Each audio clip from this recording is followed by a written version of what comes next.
Hey there, it's Stephanie Cunningham with Revelation U. How you doing today? Well, today we are going to talk about wellness in the workplace, specifically the virtual workplace. Having spent nearly 20 years in corporate America, with some of that time developing and executing wellness programs, I can assure you that mental health and wellness in the workplace is not a new issue, right? No one's surprised by that.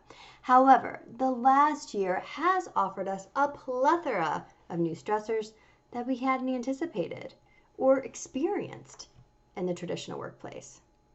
From your perspective, is wellness, any type of wellness, physical wellness, mental wellness, emotional wellness, an issue that you, your coworkers, or your employees are struggling with right now? In a recent survey completed by the Union County Chamber of Commerce, 60% of survey respondents say that they have noticed an increase in mental health and wellness or behavioral issues in themselves, coworkers, or employees in the last year. So in addition to the traditional stressors of work-life balance, corporate politics, group dynamics, and communication challenges, and of course, those tight deadlines, 2020 added anxiety due to the high level of uncertainty and instability, both personally and professionally.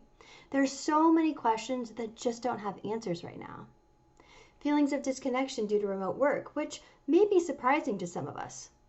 And of course, changed family dynamics. We have people working from home, schooling from home, we're sharing tight spaces, and we may have to be taking care of family members who are sick.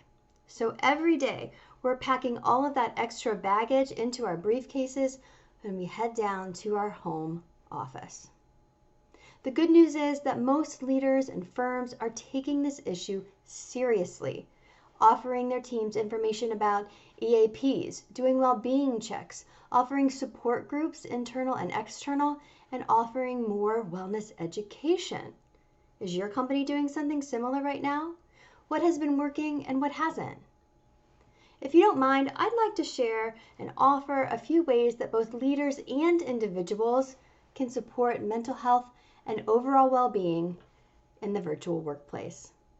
I'm going to run through these quickly, so if you want to touch base with me after the video, please do so. I encourage you. I have so much more information to share. So let's start off with individuals.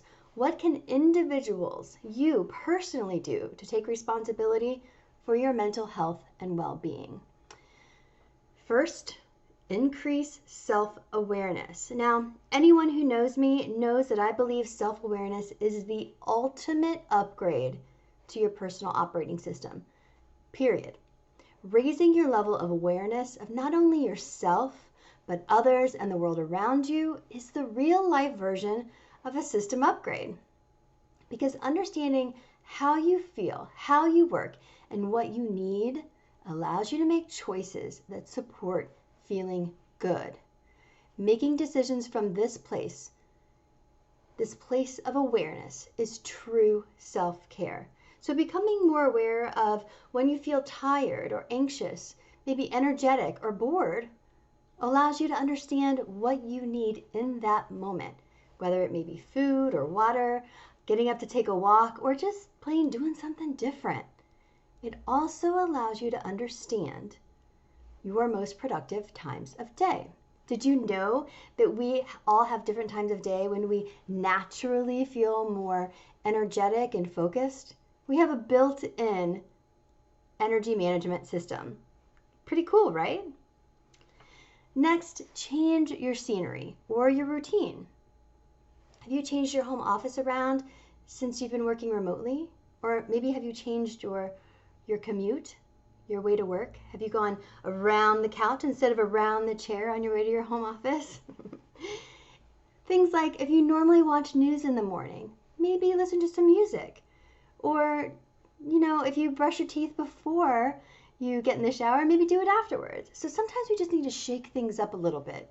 Changing your routine activates your body, your mind, and your spirit in a different way, pulling you into the present moment and stimulating your whole system.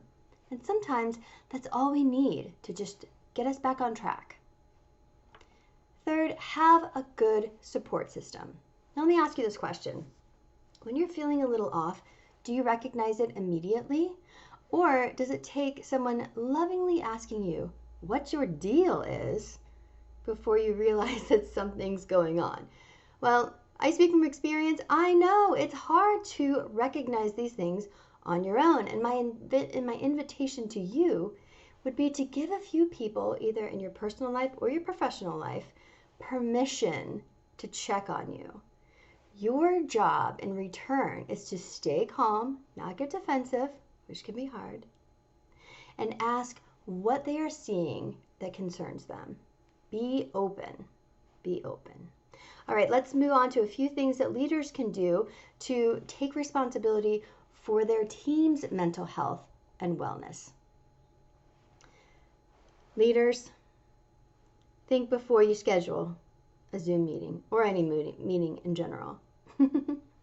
Zoom is a great tool for remote work, but we've all experienced Zoom fatigue. And in speaking to clients and friends who are working remotely in various capacities, multiple Zoom meetings per day are incredibly depleting.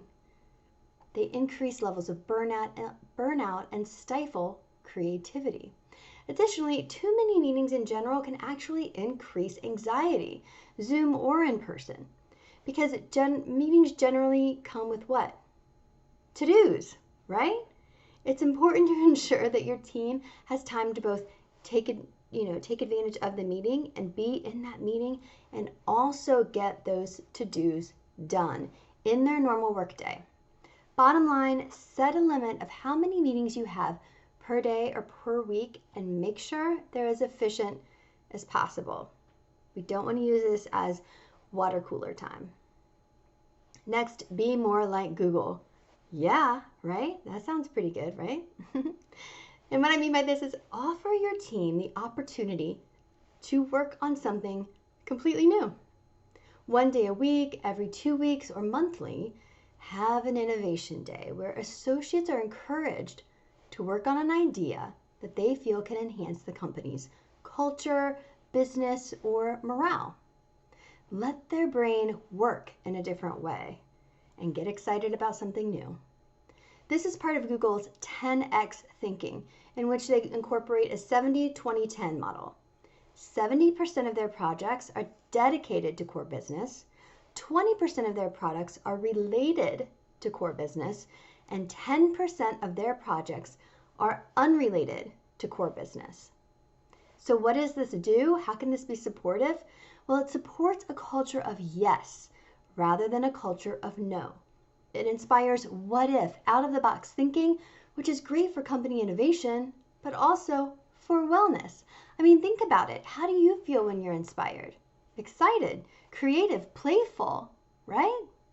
From an ROI perspective, they have found that this framework feeds their core business while encouraging new ideas and big dreams that can come with huge wins for the company, because some of those 10% can become part of the 70% in the future.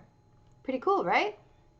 And finally, create a culture that makes your team feel safe to bring up issues or to let you know when they're struggling, and to co-create solutions with them. And sometimes this might mean to have a dedicated person inside or outside of the office that your associates can talk to, that your team members can talk to anonymously and feel safe. So which of these ideas do you feel you can use to support your team? What is your firm doing right now consistently to support mental health and wellness in the virtual workplace? What's working and what isn't? Comment below and let us know. Let's start a conversation and really help each other find ways to support one another. And if you have questions or you'd like more information about what Revelation U can do to support you and your team, reach out. Thanks a lot and be well.